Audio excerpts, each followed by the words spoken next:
Hi friends, welcome back to our channel.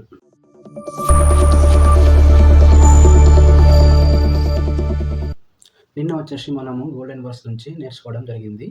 ఇవాళ వచ్చేసి ఆ గోల్డెన్ వర్డ్స్ ఎలా యూజ్ చేస్తారనేది తెలుసుకుందాం. మనము ఎప్పుడైనా ఇతరులతో మాట్లాడేటప్పుడు మనం మాట్లాడే భాష మీదనే మనం వాళ్ళకి ఇచ్చే గౌరవం అనేది తెలుస్తుంది. కాబట్టి ఇంగ్లీష్లో ఈ 10 వర్డ్స్ అనేది చాలా ఇంపార్టెంట్ అనమాట. అందుకు వాటి యొక్క యూసేజ్ ఎలా ఉంటుంది, ఎలా వాడతాం అనేది ఈ వీడియోలో మనం తెలుసుకుందాం ఫ్రెండ్స్. ప్లీజ్ అనే వర్డ్ని ఏ విధంగా వాడాలో చూద్దాం. మనము ఎవరి దగ్గరనైనా ఏదైనా ఒక వస్తువు కానీ, లేదంటే టైం ఎంతైంది కానీ, ఇలాంటి విషయాలు తెలుసుకోవాలని అడిగినప్పుడు వాళ్ళకు రెస్పెక్ట్ ఇస్తూ అడగడం కోసం మనం ప్లీజ్ అనే పదాన్ని వాడతాం. ఈ ప్లీజ్ అనే వర్డ్ యూజ్ చేయకుండా మనం అడిగినట్లయితే వీళ్ళకి రెస్పెక్ట్ ఇవ్వడం తెలియదనేసి అనుకోవడం జరుగుతుంది. అలాంటి సందర్భాల్లో వాళ్ళకు మనం రెస్పెక్ట్ ఇచ్చి మాట్లాడే సందర్భంలో ఈ ప్లీజ్ అనే వర్డ్ని మనం వాడతాం. తెలుగులో మనం ఏ విధంగా అయితే గౌరవంగా అడుగుతామో ఇంగ్లీష్లో కూడా అలానే అడగాలి. కాస్త మీ పెన్ ఇస్తారా, ఒక గ్లాస్ మంచినీళ్ళు ఇస్తారా, ఇప్పుడు టైం ఎంత అయింది అని తెలుగులో ఎలా అయితే అడుగుతామో ఇంగ్లీష్లో కూడా అలానే అడగాలి. గివ్ మీ యువర్ పెన్ అని అనకూడదు, యువర్ పెన్ ప్లీజ్ అనాలి. ఏ గ్లాస్ ఆఫ్ వాటర్ ప్లీజ్ అని అనాలి. ఇప్పుడు థ్యాంక్స్ అనే పదం ఎలా వాడాలో చూద్దాం.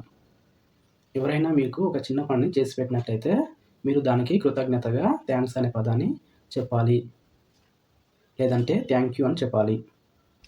ఇంకా కృతజ్ఞతగా చెప్పాలంటే మెనీ థ్యాంక్స్ అని చెప్పాలి. థ్యాంక్ యూ వెరీ మచ్ అని కూడా చెప్పొచ్చు. ఇప్పుడు నో థ్యాంక్స్ అనే పదము ఎక్కడ వాడాలో చూద్దాం. ఎవరైనా మీకు ఫస్ట్ టైం ఒక వస్తువు కానీ ఏదైనా ఇచ్చినప్పుడు తీసుకుని ఉంటారు.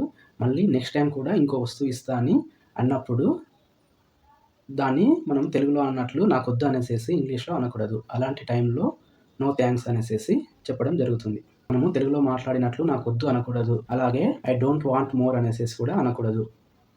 దానికి సింపుల్గా నో థ్యాంక్స్ అని చెప్తే సరిపోతుంది. వెల్కమ్ అనే పదం ఎక్కడ వాడాలో చూద్దాం. మీరు ఎదుటి వారికి ఏదైనా చిన్న సహాయం చేసి ఉంటే వాళ్ళు దానికి కృతజ్ఞతగా థ్యాంక్ యూ లేదా థ్యాంక్ యూ సో మచ్ అని తెలియజేయడం జరుగుతుంది. అలాంటి టైంలో మీరు వినేసి ఖాళీగా వెళ్ళకుండా వాటికి సమాధానంగా వెల్కమ్ అని చెప్పాలి, లేదా ఇట్స్ ఆల్ రైట్ అని చెప్పాలి, లేదంటే నో మెన్షన్ అని కూడా చెప్పొచ్చు. విత్ గ్రేట్ ప్లెజర్ గురించి తెలుసుకుందాం.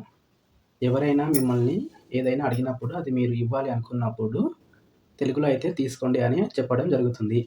అయితే ఇంగ్లీష్లో టేక్ ఇట్ అని అనకూడదు. దానికి బదులుగా విత్ గ్రేట్ ప్లెజర్ అని సమాధానం ఇవ్వాలి.